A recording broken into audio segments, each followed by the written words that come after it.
Good morning. आज हम आप लोगों को पढ़ाएंगे दहन।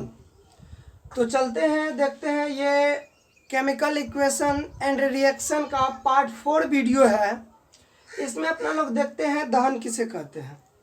दहन का जो ये शाब्दिक अर्थ होता है, इसका अर्थ होता है जलना।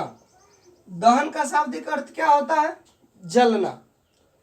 कहने का मतलब ये हुआ कि जो पदार्थ जलता है उसे हम दहनशील पदार्थ कहते हैं। तो यहाँ पे एक और बात आती है, दहनशील, दहनशील या ज्वलनशील। और एक बात और आती है अदहनशील, दहनशील या अज्वलनशील।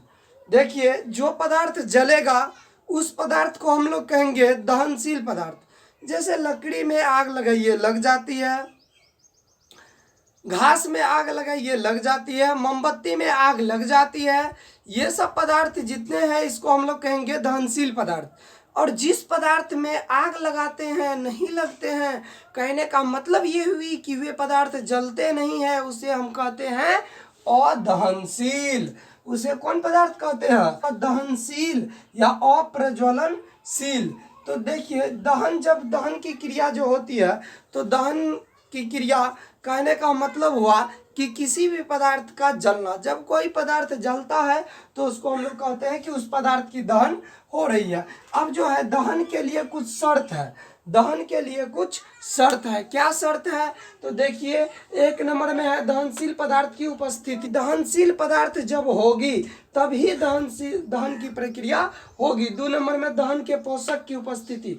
दहन के पोषक, अब दहन में जो जलते जो है कोई पदार्थ, उसके अंदर कुछ पोषक पदार्थ होते हैं, वही पदार्थ जलते हैं। तो कह रहा है दहन उपस्थिति। 3 नंबर में कह रहा है प्रज्वलन ताप की प्राप्ति। जब दहन की क्रिया होती है तो प्रज्वलन ताप उत्पन्न होती है।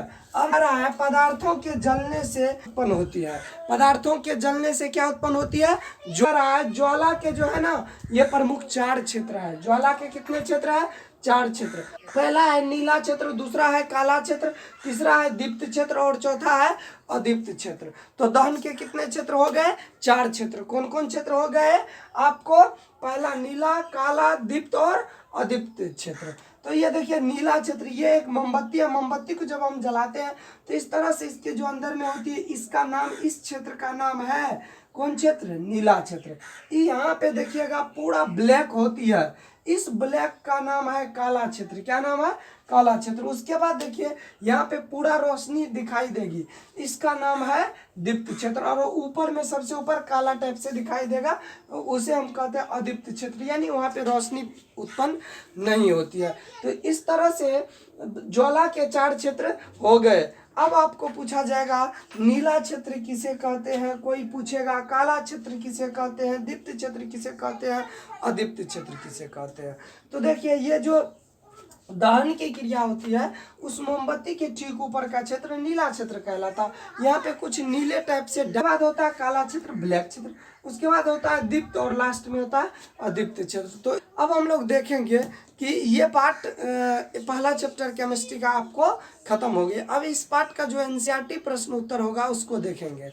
तो एनसीईआरटी का पहला नंबर प्रश्न है कि मैग्नीशियम के रिबन को वायु में जलाने से पहले साफ क्यों किया जाता है।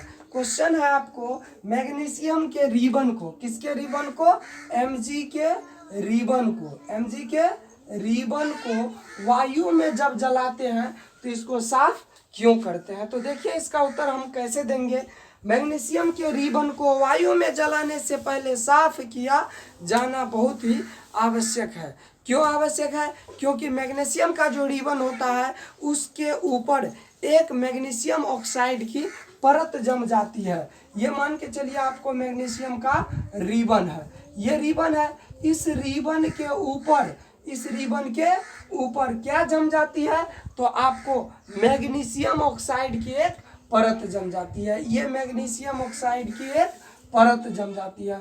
इसीलिए मैग्नीशियम के रिबन को वायु में जलाने से पहले इस मैग्नीशियम के ऑक्साइड के परत को रैगमल से साफ कर छोड़ा दिया जाता है, ताकि मैग्नीशियम का रिबन आसानी से वायु में जले। तो देखते हैं Mg+O2 तो क्या बना लेगा, ये MgO बना लेगा। यानी कि मैग्नीशियम का जो ये रिबन है, इसको हम लोग वायु में क्यों जलाने से पहले साफ क्यों करते हैं, तो डायरेक्ट इसका आंसर याद रखिएगा, क्योंकि उसके मैग्नीशियम के रिबन के ऊपर एक मैग्नीशियम ऑक्साइड की परत जम जाती है, जिसके कारण उस परत को हटा देते हैं तो मैग्नीशियम आसानी से मैग्नीशियम का रिबन जलता है। इसीलिए हम इसको क्या डालते हैं। तो नेक्स्ट प्रश्न उत्तर जो बच गया एनसीईआरटी का, हम दूसरा वीडियो में आप लोग को कर देंगे। ये चैप्टर के रासायनिक अभिक्रिया एवं समीकरण पूरा का पूरा समाप्त हो गया। अगर यदि कोई एक भी वीडियो नहीं देखे हैं तो इस वीडियो के डिस्क्रिप्शन बॉक्स में सारा लिंक दे दिया गया है, आप वहां से जाके देख सकते हैं।